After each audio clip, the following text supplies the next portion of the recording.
गेले काही दिवस महाराष्ट्राचा काळ्या इमान राखलेला आज तुमचा माझा भाऊ बहीण अस्वस्थ आहे.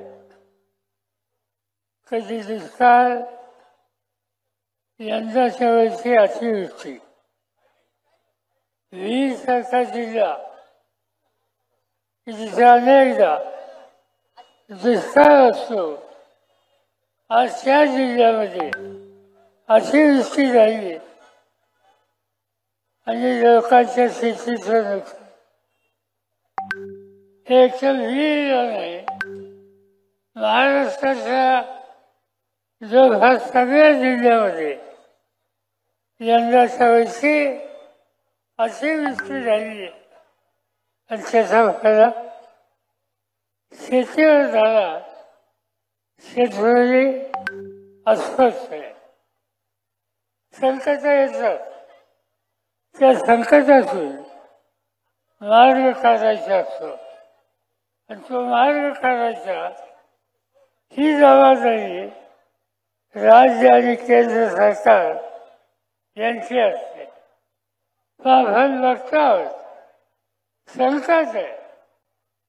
शेतकरी असोत पण त्याच्याकडे झुंकून बघायला आजचे राज्यकर्ते तयार नाही.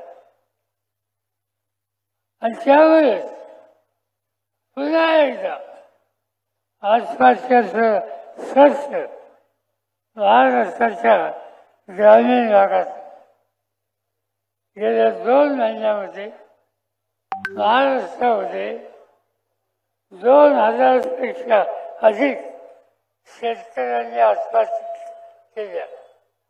त्या आत्महत्या विजयवरच्या मला सांगितलं जीव का देतो. शेतकरी जीव देतो, फार गरज टाकतो. कशामुळे एवढी टोकाची भूमिका तो घेतो. त्याचं महत्वाचं कारण त्याच्या संकटाच्या काळात राज्यकर्ते त्याच्या मागं वेळ लागते आणि त्यामुळं स्वतःच जे काय असेल असं नसेल ते सर्वस्व जातात नाही.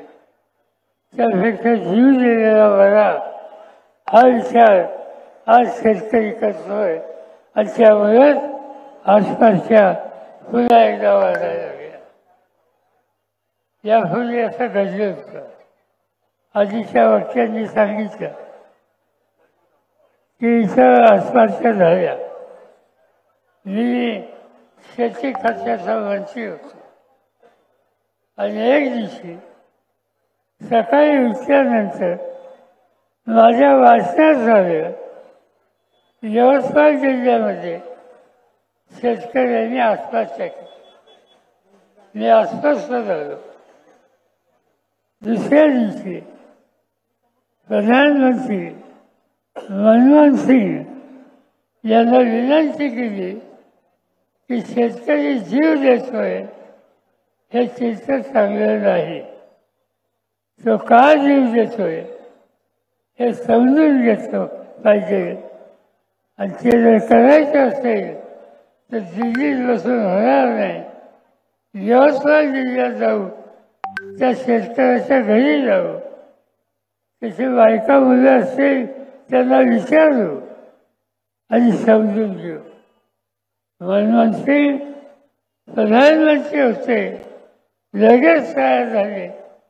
दुसऱ्या दिवशी आम्ही दोघंही नागपूरला आलो, वर्ध्याला गेलो, यवतमाळला गेलो आणि ज्या घरात शेतकऱ्यांनी आत्महत्या केली होती त्याच्या घरच्यांची भेट आम्ही दोघांनी घेतली. ती माऊली शेतकऱ्याची बायको जसा जसा रडत होती तिला मी समजून काढली. मी विचारलं, माऊली तू का रडते? तुझ्या मालकाने जीव का दिला? तिने सांगितलं कर्ज काढलं होतं सोसायटीचं, फेडता आलं नाही, दुष्काळ पडला म्हणून सोसायटीची नोटीस आली. दुसऱ्या वर्षी खाजगी शेतकऱ्याचं कर्ज काढलं, तेही थकलं, ते देता आलं नाही. तो सावकार घरामध्ये आला, भांडी कुंडी काढली आणि माझ्या अमृतचा पंचनामा सगळ्यांच्या समोर झाला. आणि ते माझ्या मालकाला सहन झालं नाही आणि इंजिनची वाटी घेतली, घसा घसा खेळला आणि जीव दिला. हे कशावर घडलं? कर्जबाजारीपणा. आज या देशाच्या शेतकऱ्यांचं कर्जबाजारीपणा हा एक मोठा रोग आहे. आणि त्याचं उत्तर शोधलं पाहिजे. त्याचा अभ्यास केला. दिल्लीला परत गेलो आणि 10 दिवसाच्या आत संबंध देशात 70,000 कोटी कर्ज माफ करून टाकलं आणि एक नवा रस्ता हा शेतकऱ्यांना दिलेला. आज शेत करायची गरज आहे. आज काय दिसतंय? आज नाशिकचा कांदा जगात जातो, 2 पैसे मिळतो. शेतकऱ्याची इच्छा असते की कांद्याचं पीक चांगलं आहे, 2 पैसे मिळाले तर उद्या मुलीचं लग्न करेन, मासाची सोय करेन, मुलाच्या शिक्षणाची सोय करेन. तर आज काय दिसतं शिक्षण? आता isakal.com आहे देशातील नंबर 1 ची मराठी न्यूज वेबसाईट. प्रत्येक अपडेटसाठी isakal.com ला नक्की भेट द्या. आज कांद्याला किंमत नाही. कांदा निर्यात करा, त्याच्यामध्ये किंमत वाढेल. तर केंद्र सरकारने निर्यातीला बंदी केली. तुम्ही किंमत देत नाही, तुम्ही बाहेर विकून देत नाही, करायचं काय शेतकरी? त्याचा परिणाम आज कांदा उत्पादक हा संकटात आहे. 30 गोष्ट सोयाबीनची आणि 30 गोष्ट इतर शेतीची. ज्यांचं राज्य असतं त्या राज्य खर्चाला शेतकऱ्याचं एक दुखणं समजत नाही.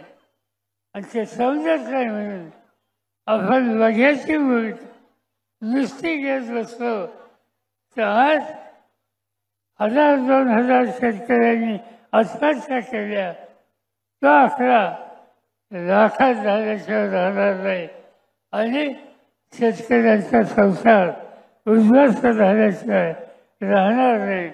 आणि त्याला उत्तर शोधायचं असते तर या सरकारवर एक प्रकारचं दडपण आणलं की देवा भाऊ सगळ्या महाराष्ट्रात तुम्ही तुमचे फोटो लावले, शिवाजी महाराजांचं दर्शन घेतात हे तुम्ही देशामध्ये दाखवलं. शिवछत्रपती एक वेगळे राज्य होते, त्यांच्या राज्यामध्ये दुष्काळ पडला आणि दुष्काळ पडल्यानंतर शेतकऱ्याच्याकडे नांगरटीची व्यवस्था नव्हती. महाराजांनी काय करावं? शिवाजी महाराजांनी नांगराचा फाळ हा बसवण्याच्यासाठी शेतकऱ्याला सोनं दिलं आणि सोन्याचा फाळ त्यांनी शेतीची नांगरट केली. आणि हे सांगितलं की हा बळीराजा हा उपाशी राहिला तर देश उद्ध्वस्त होईल. आणि हा देश शिवाजी महाराजांचा हा देवाभाऊ घेतील असं आम्हाला वाटत होतं. पण ठिकठिकाणी मोठे मोठे होर्डिंग, मोठे मोठे पोस्टर, मोठी मोठी चित्र ही त्यांनी लावली शिवाजी महाराजांचं नाव घेऊन. पण त्या बळीराजाच्यासाठी झुंकून बघायला तयार नाही. आणि असंच चित्र असेल तर आपल्याला निकाल घ्यावा लागेल. आम्ही सत्तेचा गैरवापर करत नाही. पण सरकार सत्ता हातात नसून दुर्लक्ष करत असेल तर बघ्याची भूमिका आम्हाला घेता येणार नाही.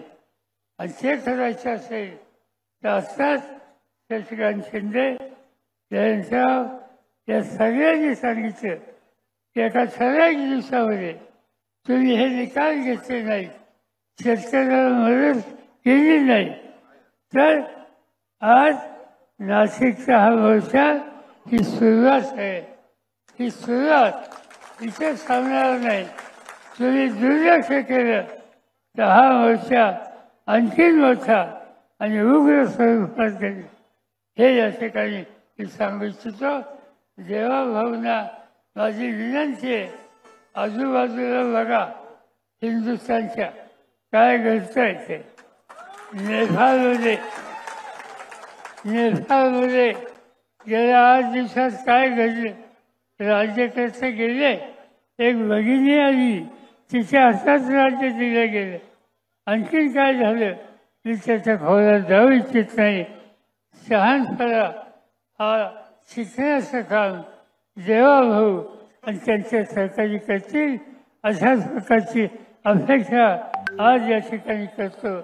आणि या मोर्चासाठी तुम्ही आला, या मोर्चाच्या तयारीसाठी मग रोहित पवार असतील, या मोर्चाच्या तयारीसाठी गेले काही दिवस आमचे सहकारी भुसारा हे असतील आणि नाशिक शहर आणि जिल्ह्याचे सगळे प्रमुख नेते असतील.